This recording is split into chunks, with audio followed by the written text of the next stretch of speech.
Hello guys, today I'm ready. As you can see, I've done the service of my car and I'm almost going home. I'm not going home because it's Christmas, but I'm going home because this is the time I've got to meet my mates and meet my family members and many others at home. But I want us to have just a very candid conversation here. Yeah, we are ready. I know many people have gone home, many people are ready to celebrate, and many of us are in the mood of celebrating, and we can spend however much we can spend to make sure that the days are okay. We celebrate, we eat, we drink, we do all that. Celebration is good, and catching up with guys, with buddies everywhere, it's not far, it's not bad, it's a good thing. But now, why are we saying that this is in the name of the birth of Jesus Christ?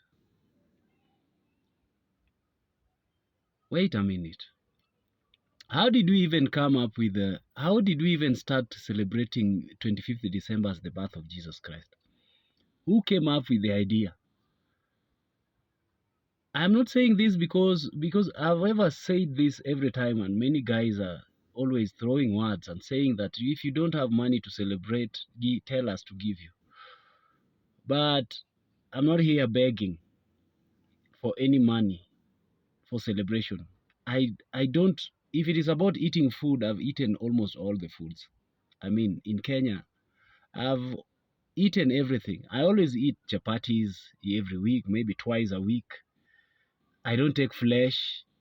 I am a vegetarian. And if it is about celebrating, my people are not also eating most of the things. And we have eaten practically almost everything that we can reach. We always celebrate every day in our lives. But now, why is it that many people are so obsessed with this Christmas? And many people are hyped. Yesterday, I was going to the supermarket and I found that it was full to the brim. People are buying food. Come on. What is going on? Are the same people who are flocking the shops and the supermarkets buying things and wasting money here will come for fundraiser in January to take their children to school? Are we logical here? But leave that aside. The reason why I'm here to talk to you, let's just create a platform for conversation. Let's have a very candid conversation here. The word Christmas, is it a biblical word? Where did it come from? There are many words that I want to just ask you. Santa Claus, what does that mean? What is the symbol of a red cloth? An old man, a white bearded old man with a red cap. Hey, what do you think this means? By the way, in the Bible, in the book of Daniel 7, verse 9 and 10, that is where I found a man with a white beard and a white hair. And do you know what that is? He is called the Ancient of Days. That is God, the Father. But how comes we are also seeing the same features in Father Christmas? Come on.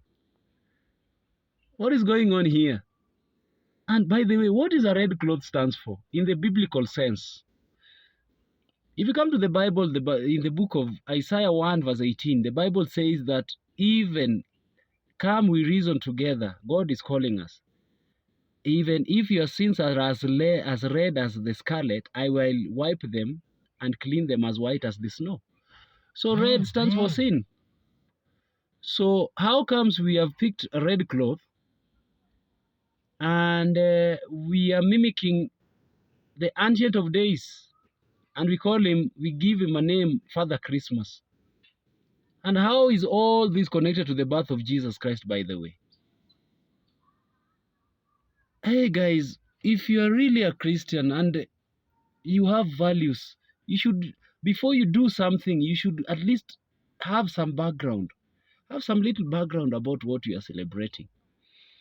Because I believe you don't just jump. You are all educated. I know everybody. You are graduates. Some of you are doctors. You've gone to school. You've studied.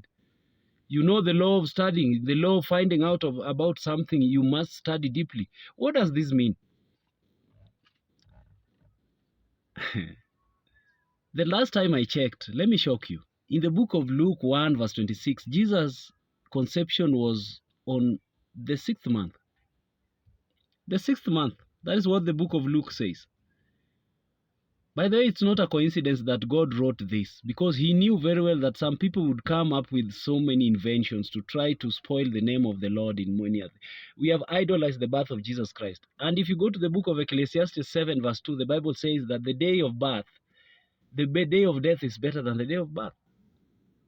A good name is better than perfume. So the birth of Jesus Christ, the day of birth is like a perfume.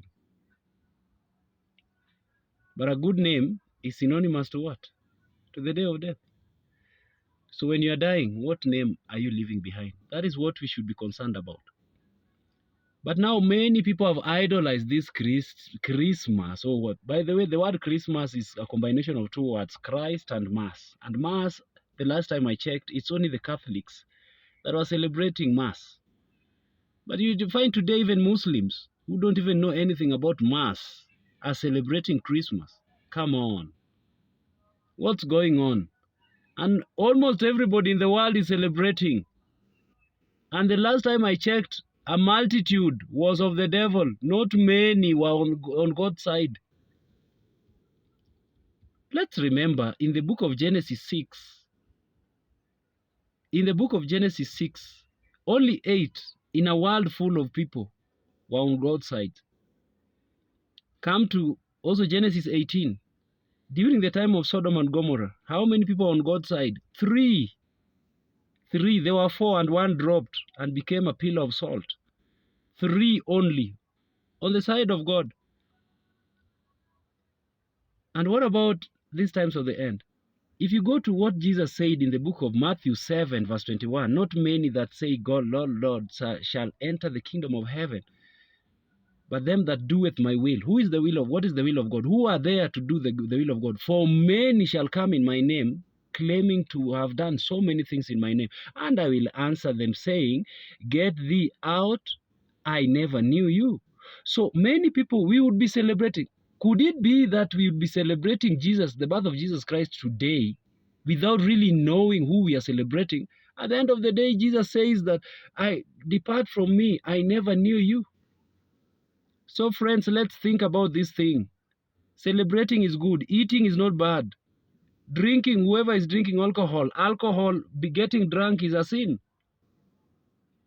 That is all I know.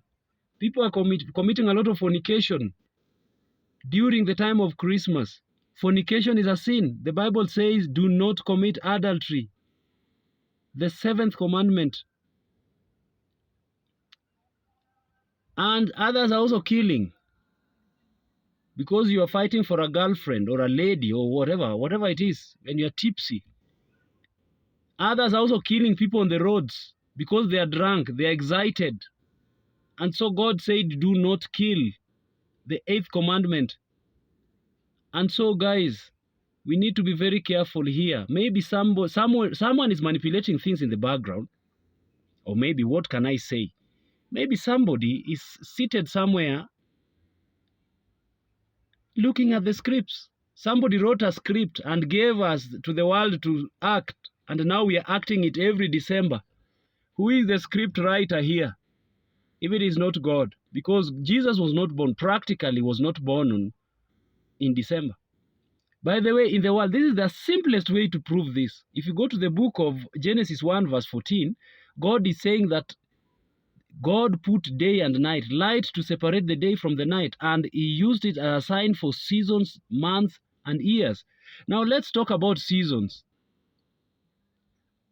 If you look at the story of the birth of Jesus Christ, the cattle was inside, and it was a very cold season. Now look at amongst the autumn, winter, spring, and summer, which one do you think is the season when Jesus was born? Because it was very cold. It was a very cold season. And this must be winter. Does winter lie in December? It's a very simple illustration. And if you connect it to even the book of Luke, Luke chapter 1, verse 26, it is a lie. The devil is a liar. Jesus, we cannot be celebrating Jesus in this manner. People get drunk. In the morning, people are holy.